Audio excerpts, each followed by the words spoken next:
Добрый день. Общий проект Укрлайф издательства «Дух и литера».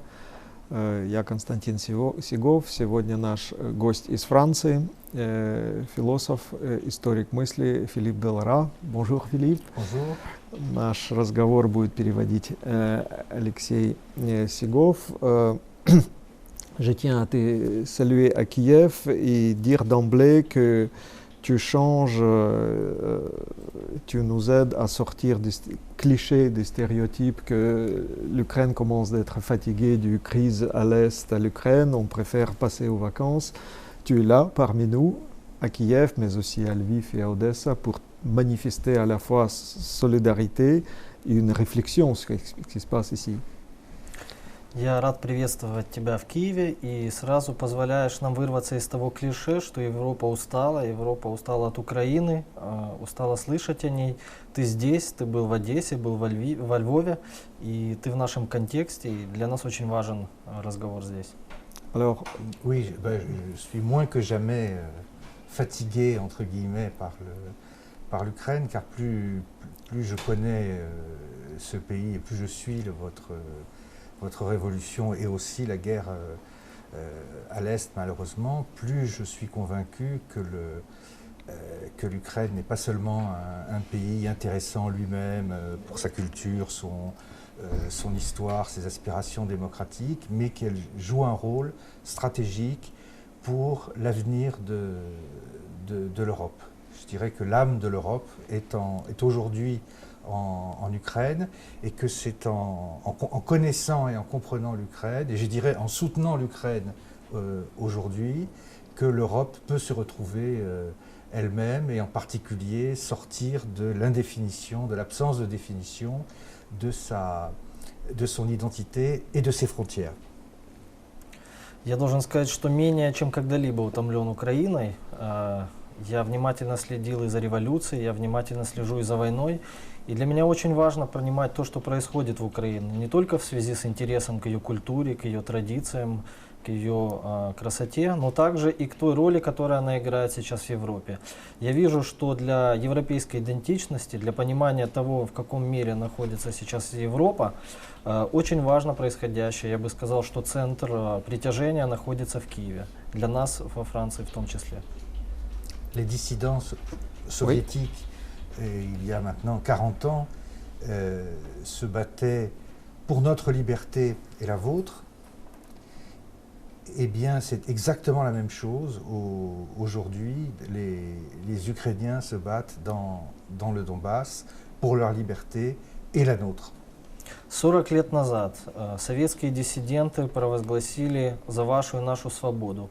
И я должен сказать, то, что происходит в Украине, то, как украинцы сейчас сражаются на Донбассе, можно назвать, что они сражаются за свою и за нашу свободу. Et comme à l'époque de la dissidence, il ne s'agit pas seulement d'un combat contre l'oppression, mais aussi de la construction positive, la prise de conscience et le fait de cultiver la liberté humaine, pas seulement comme quelque chose qui nous est donné par le plan Marshall et la Constitution, mais comme quelque chose à quoi nous devons nous éduquer et que nous devons cultiver en nous. И можно сказать, что украинцы участвуют не только в каком-то движении сопротивления в связи с внешним врагом, но они участвуют в более глобальном вопросе о том, насколько возможен человек здесь и сейчас в Европе, как можно культивировать этого человека в связи с теми ценностями, которые он представляет. И, конечно же, этот вопрос глубоко затрагивает не только украинскую идентичность, но намного более широкий контекст.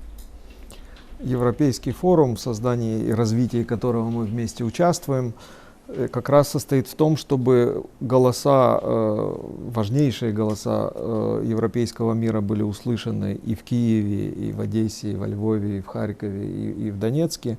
И также, чтобы на Западе люди гораздо лучше понимали, что происходит здесь. И вот лакуну сведений, понимания Украины как раз восполняет такие издания, как журнал, посвященный Украине «La Règle du jeu». Le Forum européen auquel nous participons tous les deux, justement, il essaie de faire cette double mission, de faire entendre les voix ukrainiennes en France, en Europe, mais aussi faire entendre les voix des intellectuels européens chez nous. Et c'est pour ça que des publications telles que cet ouvrage sont de plus grande importance. Oui, absolument.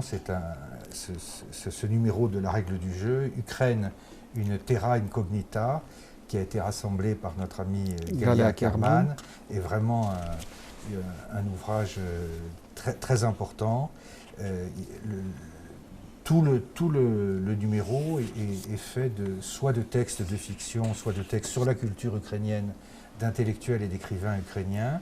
Et je pense en effet que le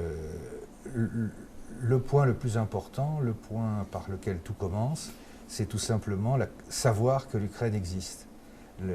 Je dois avouer, je n'ai plus de honte à le faire maintenant, mais j'étais pas très fier de moi à l'époque, qu'en 2013, la première fois que je suis venu à Kiev, j'étais très content de rencontrer des collègues philosophes, c'était pour un colloque de philosophie franco-ukrainien, mais j'étais persuadé d'atterrir dans un no man's land, dans un pays qui n'existait pas, une ancienne province soviétique. Et découvrir l'existence de l'Ukraine, ça n'est pas seulement le Maïdan, la guerre, les enjeux politiques, c'est tout simplement la culture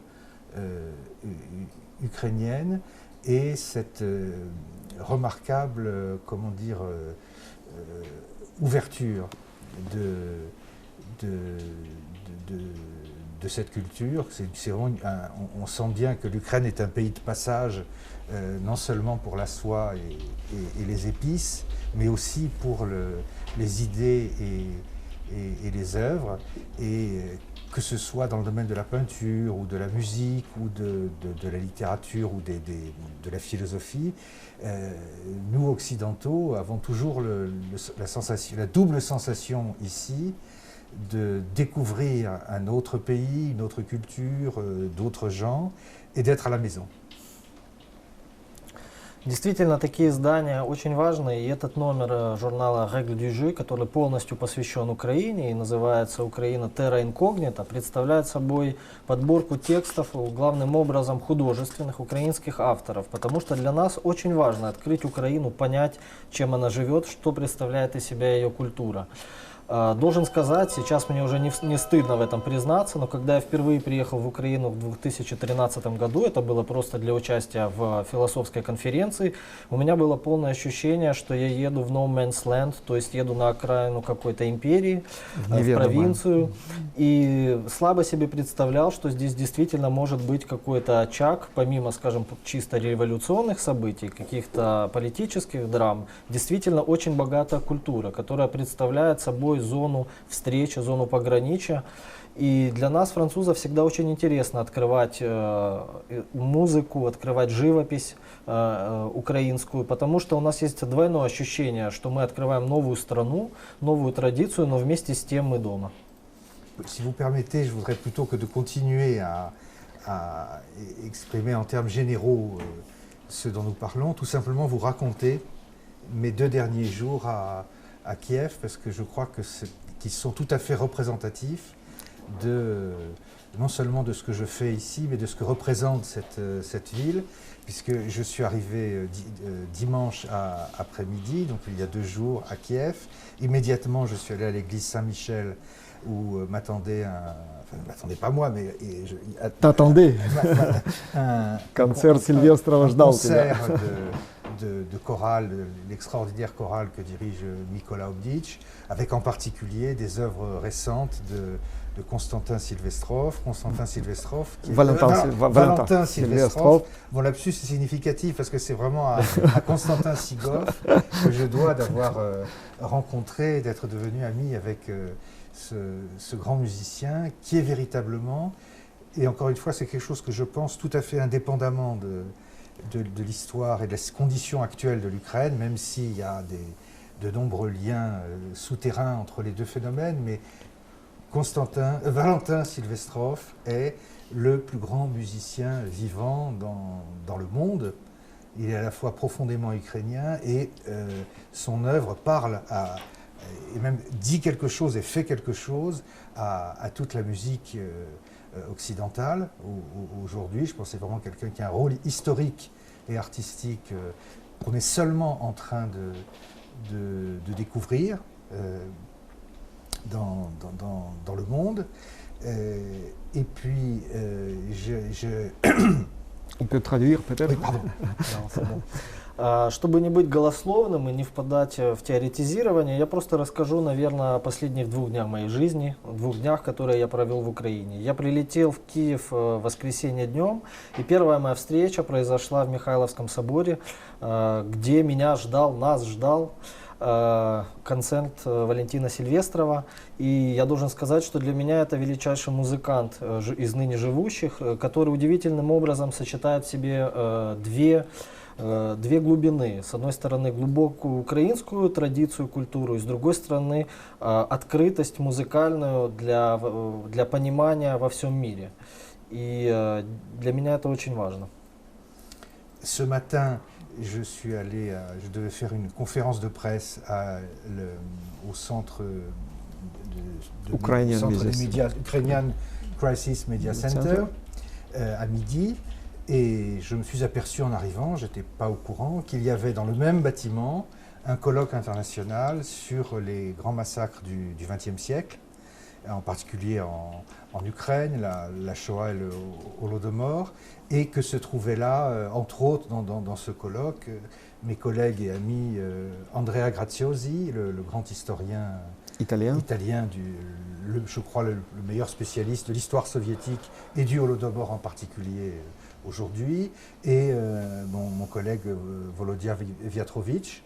C'était tout à fait inattendu. Je connais bien Volodya et j'avais fait une croix sur la possibilité de se voir parce que nos emplois du temps étaient très... Et voilà un carrefour qui vous amène. Et je n'étais que très brièvement à Kiev pour 3 jours. Et voilà, non pas le miracle, mais l'opération normale du carrefour kievien. Nous avons pu déjeuner ensemble et participer. Et j'ai pu suivre pendant quelques heures, avant de venir vous rejoindre, les travaux de ce colloque. Bien joué. Следующая встреча произошла уже сегодня. Утро началось с того, что я посетил Украинский кризисный медиацентр, где общался с журналистами. И вот совершенно случайно, выходя из кабинета, в том же здании я столкнулся с моими давними друзьями. В этих же стенах происходила международная конференция, посвященная вопросам истории массовых убийств в 20 веке, в частности вопросам Шоа, Холокоста и Голодомора в Украине. И вот я в дверях встретил моего давнего друга, историка итальянского Андреа Грациози, который, по моему мнению, является в мире сейчас, возможно, лучшим специалистом по вопросам Голодомора и советской истории, а также моего давнего друга Владимира Вьятровича, которого я не надеялся встретить в этот приезд, поскольку пребываю всего 3 дня в Украине, но таким вот чудом эти встречи в Украине становятся возможными. То есть мы действительно находимся на каком-то удивительном перекрестке украинских друзей и европейских. Универсализм мира музыкального Сильвестрова открывается сейчас вместе со страной, в которой он живет. И с большой радостью мы говорили о том, что может быть не таким уж фантастическим кажется идея Леонида Финберга, что если люди в машинах будут слушать музыку Сильвестрова, диски в дороге просто открывать, то это будет некоторый вирус здоровья, того здоровья, которое поможет людям освобождаться от мифов пропаганды и от той стереотипов ненависти, которые заслоняют от нас и друг друга, и реальность, не так ли? Je dirais aussi que l'universalité de la musique de Sylvestrov, c'est aussi l'universalité de l'Ukraine que le monde est en train de découvrir. Et comme dit Leonid Finberg, peut-être ce n'est pas faux, si vraiment les gens en Europe commencent à écouter Sylvestrov dans leur voiture, ce serait vraiment la voie la plus importante pour se libérer de l'idéologie, de la propagande de la haine qui circule surtout dans les mass médias, que peut-être vraiment c'est une voie qui peut libérer. virus de la santé. Tout à fait, le virus de la santé. Et je crois qu'il y a justement une des leçons de l'œuvre de Sylvestrov, et je pense de l'expérience ukrainienne, parce que l'Ukraine n'est pas une grande puissance, l'Ukraine n'a pas la bombe atomique, l'Ukraine ne va pas à la conquête du monde, et c'est pas ça sa richesse et ce qu'elle apporte. Et de même, la musique de Sylvestrov nous montre que des petites musiques, je pense à ces bagatelles pour piano, qui sont des pièces qui durent 2 minutes, oui. 4 minutes, Bref. peuvent avoir un impact, une force, une grandeur en réalité immense. Sylvestrov me disait qu'il était assez ironique sur bien qu'il aime beaucoup l'œuvre de Gustav Mahler, sur l'idée que Mahler a plusieurs fois exprimée, qui est un peu mégalomaniaque, que ces symphonies embrassaient le monde entier et allaient transformer le monde entier. Et à cela, Sylvestrov opposait cette métaphore beaucoup plus modeste, beaucoup plus humble, mais peut-être plus réaliste, plus efficace, du virus de la santé, et Finberg prolongeant l'idée avec la diffusion, la micro-diffusion de cette musique à travers les autoradios de millions d'automobilistes. C'est rigolo, mais c'est plus que rigolo, parce que c'est l'inversion de l'image de la conquête. Oui. La conquête par les grandes œuvres qui s'imposent, comme le cinéma américain par exemple. Il ne s'agit pas d'une entreprise de conquête, il s'agit d'une entreprise de contact. Exactement.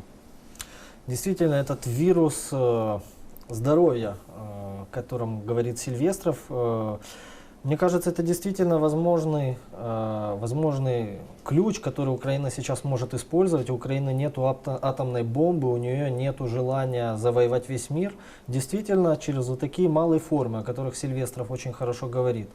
В разговоре со мной он сказал, что довольно скептически всегда относился к метафоре, использованной Густавом Малером, который говорил, что представляет, как его симфонии обволакивают весь мир. Сам Сильвестров предпочитает малые формы, багатели, удивительные произведения, которые могут длиться 4 минуты, и как маленькие микробы, которые проникают повсюду. То есть идея завоевания сама по себе переворачивается. И я думаю, что действительно Леонид Финберг очень удачно продолжает эту идею, говоря о том, как эти маленькие вирусы проникают в миллионы машин и начинает звучать эта музыка. Какой вам видится, спасибо за развитие этой метафоры, какой вам видится роль Киева при взгляде из Парижа в очень непростой мозаике и европейской, прежде всего, и украинской, различных регионов, различных культур? Merci beaucoup pour le développement de cette métaphore. Et maintenant, je veux poser la question.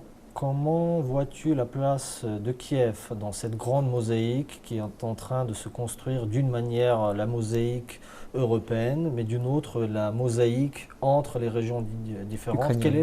Quelle est la place de Kiev dans cet enjeu?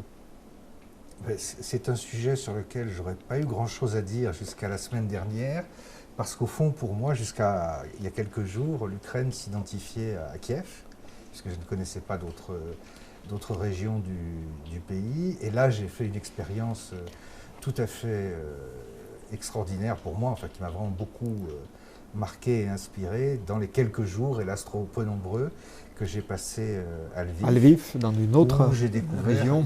Une autre Ukraine. Oui. Lviv, il y a deux choses qui vont marquer à Lviv. D'abord, il y a un charme qui vient du fait, pardonnez-moi Kievien, que ce n'est pas la capitale. Et donc, c'est une ville qui n'existe pas par rapport au pouvoir, et donc qui existe par rapport à autre chose, oui. Qui est la culture, je dirais plus que la culture, l'esprit. Et l'autre chose qui est évident à Lviv, notamment dans son architecture austro-hongroise, c'est que c'est vraiment un pont entre l'Ukraine et le reste de l'Europe, et c'est extrêmement sensible. Et Kiev, en revanche, je comprends mieux comment Kiev Et le Dniepr et tout ce que Kiev représente, c'est pas un hasard si c'est devenu la capitale finalement plutôt que l'autre grande ville de Kharkiv. J'ai l'impression que c'est vraiment le point d'équilibre de tous les points cardinaux de l'Ukraine. Petite anecdote, lors de mes premiers séjours ici, je ne parle pas le russe ni l'ukrainien, mais je suis très sensible comme musicien à la musique de la langue. Et j'étais intéressé à découvrir la musique de l'ukrainien.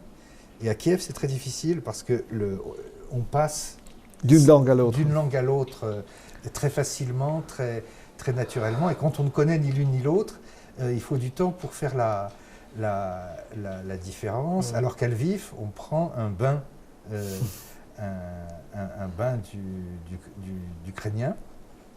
Et peut-être que c'est ça la nature profonde de Kiev. En tout cas, je vous rassure, je pense que je serai longtemps fidèle à Kiev, malgré mes aventures à Lviv et peut-être demain Одесса. Еще недавно мне нечего бы было ответить на вопрос, что представляет из себя Киев в украинской мозаике. Но мне посчастливилось буквально на этой неделе посетить Львов, и для меня эта встреча произвела сильное впечатление. Я бы мог ответить два момента. Первый момент связан с тем, что Львов действительно чувствуется, что это не столица. То есть действительно в нем отсутствует вот это измерение власти, которое, конечно же, присутствует всегда в столице. И я сказал бы, что это отсутствие власти проявляет себя в других измерениях. Может быть, даже не столько, я бы говорил об измерении культурном, сколько бы я назвал это измерение духовным. Вторая очевидная реакция на Львов – это его австро-венгерская архитектура. То есть для нас, французов, очевидно, что Львов из себя как город представляет прямой мост между Украиной и Западом. И в то же время очень интересным для меня было погружение в украинский язык. Я, к сожалению, не владею ни русским, ни украинским, но для меня очевидно, что Киев, который совершенно не случайно стал столицей, Киев, Днепр, не случайно, возможно, это было правильное решение, что не Харьков, а именно этот город. Но здесь очевидна постоянная смена двух языков, русского и украинского. И опять-таки для меня, как человека, не владеющего этими языками, но довольно чувствительного к музыке, к мелодии, была очевидна эта постоянная смена. Мне было сложно уловить разницу, в то время как во Львове я просто погрузился в эту среду. И в этой связи интересно, конечно же, для меня было открытие Львова, но я останусь верным и Киеву. Киев, я думаю, будет долго еще меня занимать, в не меньшей мере, чем и остальные города Украины. В частности, я собираюсь посетить Одессу, но чувствуется, что Киев не случайно является как бы уравновешивающей силой на перекрестке главных осей на украинской карте. Киев абсолютно не претендует на тот централизм, который характерен для Парижа во Франции. И вместе с тем мы понимаем, что в нынешней ситуации для нас очень важно, чтобы разговор настоящих европейцев был услышан и в Одессе, и в Харькове, и в Донбассе, и на востоке и юге Украины, и чтобы действительно мы совместными усилиями развивали настоящий форум разговора и городов, и локальных гражданских обществ. И мне кажется, такие встречи играют в этом большую роль. Kiev, bien qu'en étant capitale, ne s'est jamais vu comme un point fondamental de centralisation, disons d'un centre pareil à Paris en France. Donc pour nous, surtout en ce moment, il est très important de faire entrer en jeu les voix différentes des autres villes. C'est pour ça que des rencontres de ce genre nous semblent très importantes au sud, aussi bien qu'à l'ouest et à l'est du pays. Et donc ces rencontres avec les villes en tant que phénomène nous semblent crucial dans les événements d'aujourd'hui. И в негативном плане мы прекрасно понимаем, что именно Киев и единство страны является мишенью путинского режима, который стремится расколоть это единство и избавиться от той альтернативы свободы для Украины, но также и для России, и для Беларуси, и для других стран, о которых ты прекрасно пишешь в своих статьях. Et du point de vue négatif, on comprend très bien que Kiev reste la cible majeure pour Poutine, disons comme la capitale d'un autre choix d'une société civile. C'est pour ça qu'il est très important pour nous de garder ce rapport de force et donc de la représentation de Kiev comme une force qui peut s'opposer non simplement sur la carte ukrainienne, mais aussi être un exemple pour des pays voisins comme Biélorussie. Et ce sont des choses sur lesquelles tu as très bien écrit. Мы участвуем вместе в этой свободе битве, в этой битве за свободу Украины и за свободу России. Освобождение от того ужасного режима, который сегодня с неслыханным насилием обрушился на наши страны. Tu as très bien parlé des choses que Kiev en même temps participe dans une bataille pour sa propre liberté, mais aussi pour la liberté de la Russie. Donc c'est vrai que pour nous, surpasser le régime atroce qui existe en ce moment, c'est un objectif non simplement pour notre propre pays, mais aussi un geste envers la Russie elle-même. Ça me paraît évident que le succès de la révolution ukrainienne est la meilleure chose qui puisse arriver au peuple russe. Et je dirais de façon un peu paradoxale qu'aujourd'hui, Kiev n'est pas simplement la capitale de l'Ukraine, mais aussi indirectement, mais réellement, la capitale de la Russie libre. En ce sens que la liberté russe s'est en grande partie, réfugiée à Kiev, puisque beaucoup d'intellectuels russes, de dissidents russes, puisque je crois qu'il faut à nouveau parler de dissidence pour décrire le rapport entre les hommes libres et ce régime, soit ont quitté le pays et beaucoup apprécient Kiev à cause de la familiarité linguistique. Et je pense que ce n'est pas un hasard aujourd'hui, encore une fois, si tant de démocrates russes sont en quelque sorte réfugiés à Kiev. Absolument. Для меня очевидно, что успех украинской революции – это самое лучшее, что могло и может произойти с русским народом. Для многих интеллектуалов и диссидентов в России, потому что мне кажется, что мы уже наступил тот момент, когда снова нужно вводить в оборот это определение. Так вот, для многих интеллектуалов Киев во многом стал новой столицей. Скажем, конечно же, Киев — это в первую очередь столица Украины, но это также и столица свободной России. И понятно, что во многом очень родственный контекст побуждает людей смотреть в первую очередь в сторону Киева. И поэтому роль Киева становится только важнее с каждым днем. Если говорить в целом об Украине, то также ты участвуешь в изданиях, посвященных нашей стране, с выразительным французским названием «Goodbye, Putin». И интересно было бы понять, как меняется представление о том, что еще недавно называлось «Украина инкогнита», к открытию страны с территорией, аналогичной Франции, с древней культурой и с будущим, которое очень важно для всей Европы.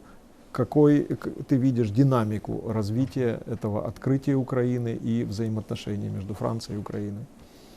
Donc je voulais montrer ce livre pour dire tous les grands projets auxquels tu participes avec des noms très clairs comme Goodbye Poutine. Donc bien sûr que, disons, ces deux côtés de l'Ukraine et la Russie restent au centre de tes réflexions. Je voudrais te poser la question, comment vois-tu la place de Kiev, de la redécouverte de l'Ukraine, disons au sens strict, en Europe? Comment se passe-t-il ces choses-là? D'une manière, bien sûr, on parle de la redécouverte de ces terra incognita desquels tu as parlé, d'une manière géographique, un pays qui est égal à la France. Aussi, d'une autre manière, on redécouvre la culture ancienne, mais aussi, pour nous, il est très intéressant de voir de quelle manière peut-on redécouvrir un avenir ukrainien. Donc, comment vois-tu ce cheminement, cette dynamique se représenter? d'abord, et j'ai envie de dire avant tout, ce qui compte, c'est la culture vivante. Et même des toutes petites graines peuvent produire des plantes magnifiques. C'est pourquoi, même si c'est difficile, même si les tirages ne sont pas extraordinaires, il faut continuer à traduire tous en français, à revenir sur Shevchenko, et bien sûr, par exemple, à diffuser la musique de Sylvestrov. Sur un plan plus politique, je crois qu'il faut sortir et comment dire, en disant cela, je parle aussi bien aux Ukrainiens qu'aux Français, enfin aux Occidentaux. Il faut dépasser l'attitude du pot de terre des valeurs contre le pot de fer du réalisme géopolitique. Beaucoup disons, d'adversaires ou de personnes sceptiques sur la légitimité de l'Ukraine et de sa révolution font valoir un pseudo-réalisme géopolitique qui voudrait que chaque grand pays ait par nature sa zone d'influence, et l'Ukraine, dont personne ne connaît l'échelle, est en quelque sorte engloutie dans ce raisonnement. Tu as dit que l'Ukraine était un pays de taille comparable à la France. Elle a une population un peu inférieure et une superficie un peu supérieure. Il y a une autre comparaison qui me paraît encore plus frappante, que faisait mon ami Taras Vosniak, qui remarquait que la Crimée avait à peu près la même taille que la République tchèque. C'est-à-dire que la Crimée, alors que dans l'imaginaire de beaucoup d'Européens, la Crimée, c'est une petite presqu'île, et voilà, elle est aussi grande que l'un des pays les plus importants d'Europe, la République tchèque. Et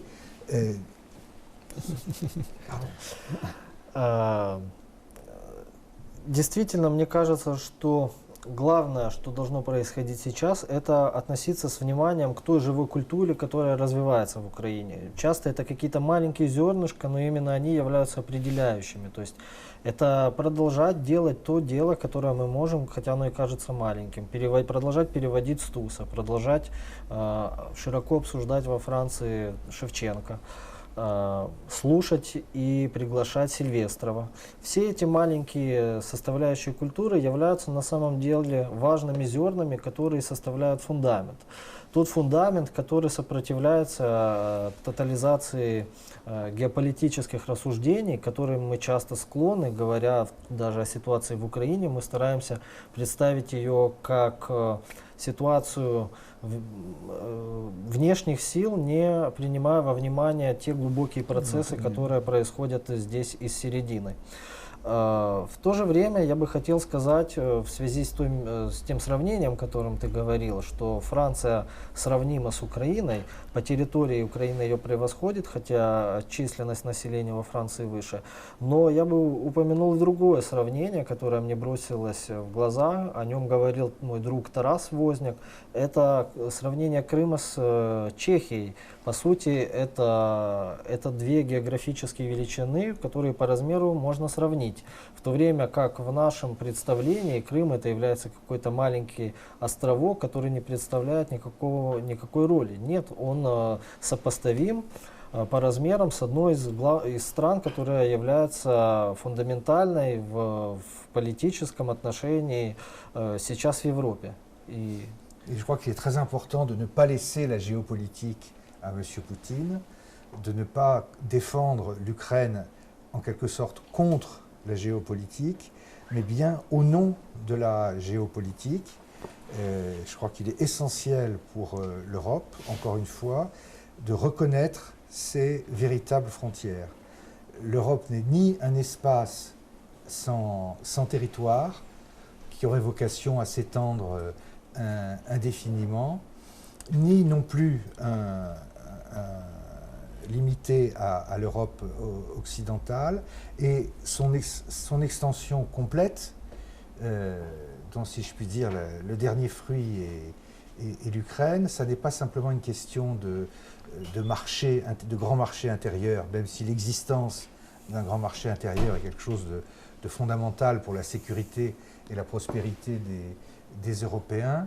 C'est aussi un espace politique et au fond, c'est, je crois, ce que nous apporte l'Ukraine aujourd'hui, à nous, Européens, nous découvrons à travers l'Ukraine ce que l'Europe est vraiment.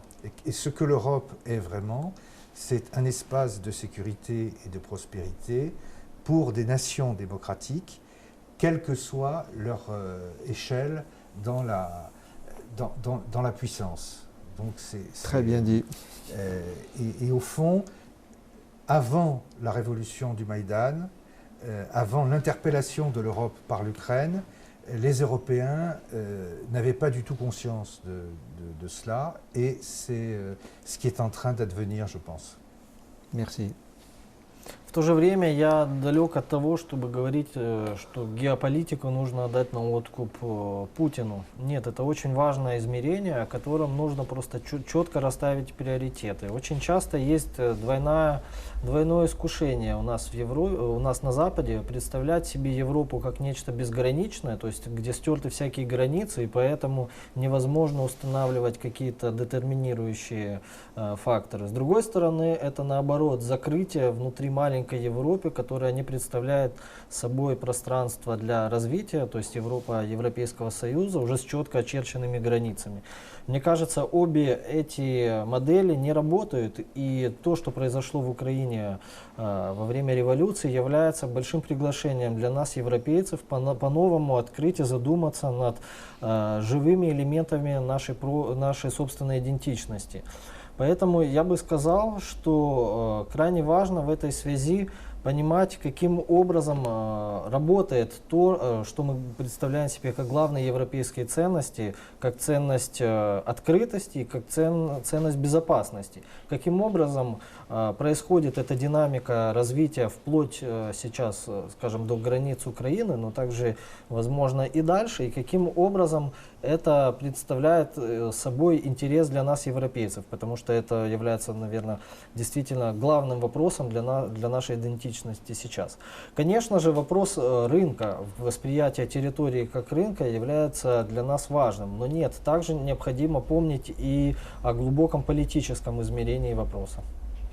Ce n'est pas une conclusion, c'est plutôt une invitation à revenir de nouveau à Kiev. Et en guise de remerciement, je dois dire qu'effectivement, cette nouvelle période qui s'ouvre devant nous et auquel modestement participe notre dialogue et notre réflexion, c'est effectivement à la fois défi et une chance à redéfinir des choses qui n'étaient pas vraiment dites, pensées et maintenant, peut-être ensemble, nous sommes obligés de travailler là-dessus avec nos collègues и nos élèves.